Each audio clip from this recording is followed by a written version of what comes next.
This song's called Alice's Restaurant. It's about Alice and the restaurant. But Alice's Restaurant is not the name of the restaurant, that's just the name of the song.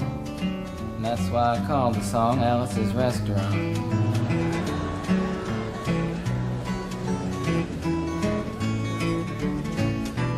You can get anything you want at Alice's Restaurant. You can get anything you want at Alice's Restaurant. Walk right in, it's around the back, just a half a mile from the railroad track. And you can get anything you want at Alice's Restaurant. Now it all started 2 Thanksgivings ago. It was on 2 years ago on Thanksgiving when my friend and I went up to visit Alice at the restaurant. But Alice doesn't live in the restaurant. She lives in the church nearby the restaurant in the bell tower with her husband Ray and Facha the dog. And living in the bell tower like that, they got a lot of room downstairs where the pews used to be. And having all that room, seeing as how they took out all the pews, they decided that they didn't have to take out their garbage for a long time. We got up there, we found all the garbage in there, and we decided it'd be a friendly gesture for us to take the garbage down to the city dump. So we took the half a ton of garbage, put it in the back of a red VW microbus, took shovels and rakes and implements of destruction, and headed on toward the city dump. Well, we got there, and there's a big sign and a chain across the dump saying closed on Thanksgiving, and we had never heard of a dump closed on Thanksgiving before, and with tears in our eyes we drove off into the sunset looking for another place to put the garbage. We didn't find one till we came to a side road, and off the side of the side road was another 15-foot cliff, and at the bottom of the cliff was another pile of garbage. And we decided that one big pile was better than 2 little piles, and rather than bring that one up, we decided to throw ours down. That's what we did. Drove back to the church, had a Thanksgiving dinner that couldn't be beat, went to sleep and didn't get up until the next morning when we got a phone call from Officer Obie. He said, "Kid, we found your name on an envelope at the bottom of a half a ton of garbage, and just wanted to know if you had any information about it." And I said, "Yes, sir, Officer Obie, I cannot tell a lie. I put that envelope under that garbage." After speaking to Obie for about 45 minutes on the telephone, we finally arrived at the truth of the matter and said that we had to go down and pick up the garbage, and also had to go down and speak to him at the police officer station. So we got in a red VW microbus with the shovels and rakes and implements of destruction, headed on toward the police officer station. Now, friends, there was only 1 or 2 things that Obie could have done at the police station, and the first was that he could have given us a medal for being so brave and honest on the telephone, which wasn't very likely, and we didn't expect it. Another thing was that he could have bawled us out and told us never to be seen driving garbage around the vicinity again, which is what we expected. But when we got to the police officer station, there was a third possibility that we hadn't even counted upon, and we was both immediately arrested, handcuffed. And I said, "Obie, I don't think I can pick up the garbage with these handcuffs on." He said, "Shut up, kid.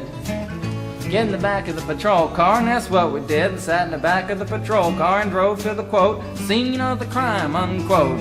I want to tell you about the town of Stockbridge, Massachusetts, where this happened. Here they got 3 stop signs, 2 police officers and 1 police car. But when we got to the scene of the crime, there was 5 police officers and 3 police cars, being the biggest crime of the last 50 years, and everybody wanted to get in a newspaper story about it. And they was using up all kinds of cop equipment that they had hanging around the police officer station. They was taking plaster tire track footprints, dog-smelling prints, and they took 27 8x10 color glossy photographs with circles and arrows and a paragraph on the back of each one explaining what each one was to be used as evidence against us. Took pictures of the approach, the getaway, the northwest corner, the southwest corner, and that's not to mention the aerial photography. After the ordeal, we went back to the jail. Obie said he was going to put us in the cell. Said, "Kid, I'm going to put you in the cell. I want your wallet and your belt." And I said, "Obie, I can understand you want my wallet so I don't have any money to spend in the cell, but what do you want my belt for?" And it said, "Kid, we don't want any hangings." I said, "Obie, did you think I was going to hang myself for littering?" Obie said he was making sure, and friends Obie was, 'cause he took out the toilet seat so I couldn't hit myself over the head and drown. And he took out the toilet paper so I couldn't bend the bars, roll the toilet paper out the window, slide down the roll and have an escape. Obie was making sure, and it was about 4 or 5 hours later that Alice, remember Alice? It's a song about Alice. Alice came by and with a few nasty words to Obie on the side, bailed us out of jail. We went back to the church, had another Thanksgiving dinner that couldn't be beat, and didn't get up until the next morning when we all had to go to court. We walked in, sat down. Obie came in with a 27 8x10 colored glossy pictures with the circles and arrows and a paragraph on the back each one. Sat down. Man came in, said, "All rise." We all stood up, and Obie stood up with the 27 8x10 colored glossy pictures, and the judge walked in, sat down with the seeing-eyed dog, and he sat down. We sat down. Obie looked at the seeing-eyed dog. And then the 27 8x10 colored glossy pictures with the circles and arrows and a paragraph on the back of each one, and looked at the seeing-eyed dog.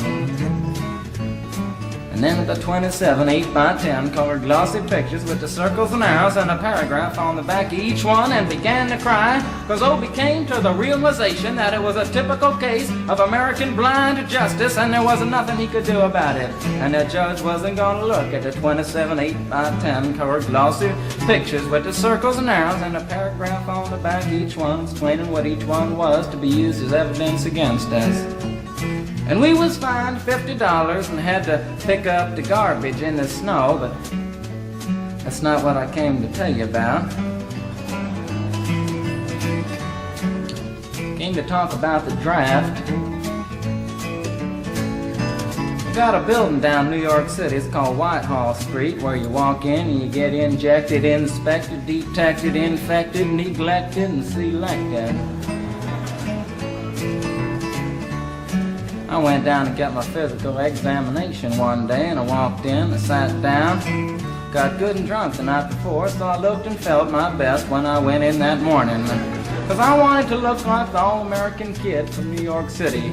Man, I wanted to feel like I wanted to be the all-American kid from New York. And I walked in, sat down, I was hung down, brung down, hung up, and all kinds of mean, nasty, ugly things. And I walked in, I sat down, they gave me a piece of paper, said, "Kid, see the psychiatrist, room 604. And I went up there, I said, "Shrink, I want to kill. I mean, I want to kill. I want to see blood and gore and guts and veins in my teeth. Eat dead, burnt bodies. I mean, kill. And I started jumping up and down, yelling, kill. And it started jumping up and down with me, and we was both jumping up and down, yelling, kill. And the sergeant came over, pinned the medal on me, sent me down the hall, said, "You're our boy." Didn't feel too good about it. Proceeded on down the hall, getting more injections, inspections, detections, neglections, and all kinds of stuff that they was doing to me at the thing there. And I was there for 2 hours, 3 hours, 4 hours. I was there for a long time, going through all kinds of mean, nasty, ugly things, and I was just having a tough time there. And they was inspecting, injecting every single part of me, and they wasn't leaving no part untouched. Proceeded through, and when finally came to see the very last man, I walked in, sat down after a whole big thing there, and I walked up and said, "What do you want?" He said, "Kid, we only got one question. Have you ever been arrested?" And I proceeded to tell him the story of Alice's restaurant, Massacre, with full orchestration and 5-part harmony and stuff like that, and then all the phenomena. Stopped me right there and said, "Kid, did you ever go to court?" I proceeded to tell him the story of the 27 8x10 colored glossy pictures with the circles and arrows and a paragraph on the back of each one. He stopped me right there and said, "Kid, I want you to go over and sit down on that bench that says Group W. Now, kid."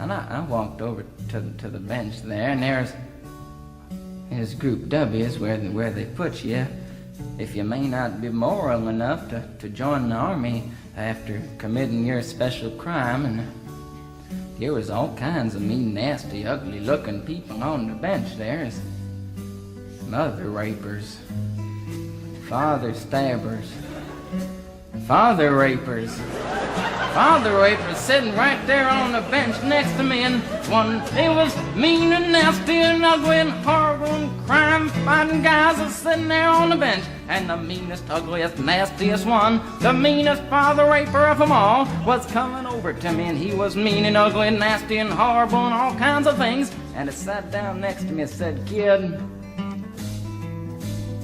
what'd you get?" I said, "I didn't get nothing. I had to pay $50 and pick up the garbage." He said, "What were you arrested for, kid?" And I said, "Littering." And they all moved away from me on the bench there, the hairy eyeball and all kinds of mean, nasty things, till I said, "And creating a nuisance." And they all came back, shook my hand, and we had a great time on the bench talking about crime, mother stabbing, father raping, all kinds of groovy things that we was talking about on the bench. And everything was fine. We were smoking cigarettes and all kinds of things until the sergeant came over, had some paper in his hand, held it up and said, "Kids, this piece of paper's got 47 words, 37 sentences, 58 words. We want to know details of the crime, time, crime, and that kind of thing. You got to say pretend about the crime, want to know the rest of the officer's name, and that kind of thing. You got to say." And it talked for 45 minutes, and nobody understood a word that he said, but we had fun filling out the forms and playing with the pencils on the bench there. And I filled out the Massacre with the 4-part harmony and wrote it down there just like it was, and everything was fine. And I put down a pencil and I turned over the piece of paper, and there on the other side, in the middle of the other side, away from everything else on the other side, in parentheses, capital letters, quotated, read the following words: "Kid, you rehabilitated yourself." I went over to the sergeant and said, "Sergeant, you've got a lot of damn gall to ask me if I've rehabilitated myself. I'm sitting here on the bench. I'm sitting here on the Group W bench because you want to know if I'm moral enough to join the army, burn women, kids' houses, and villages after being a litter bug." He looked at me and said, "Kid, we don't like your kind. And we're going to send your fingerprints off to Washington, and friends, somewhere in Washington, enshrined in some little folder, is a study in black and white of my fingerprints. And the only reason I'm singing you the song now is because you may know somebody in a similar situation. Or you may be in a similar situation, and if you're in a situation like that, there's only one thing you can do, is walk into the shrink wherever you are. Just walk in and say, 'Shrink, you can get anything you want at Alice's restaurant,' and walk out.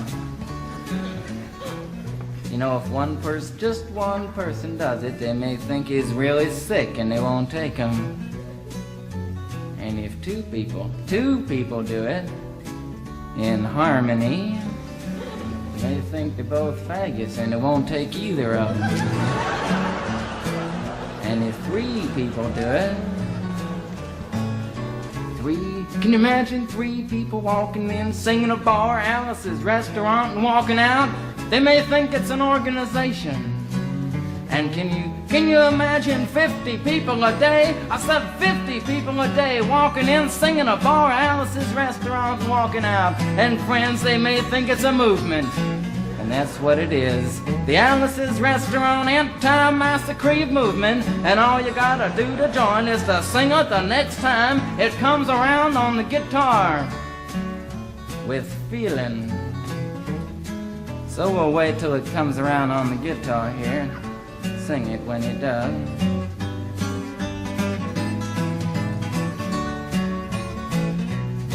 Here it comes. You can get anything you want at Alice's Restaurant. You can get anything you want at Alice's Restaurant. Walk right in, it's around the back, just a half a mile from the railroad track. And you can get anything you want at Alice's Restaurant. That was horrible. If you want to end war and stuff, you gotta sing loud. You could put a lot. I've been singing the song now for 25 minutes. I could sing it for another 25 minutes. I'm not proud or tired. So we'll wait till it comes around again, and this time with 4-part harmony and feeling. We're just waiting for it to come around is what we're doing.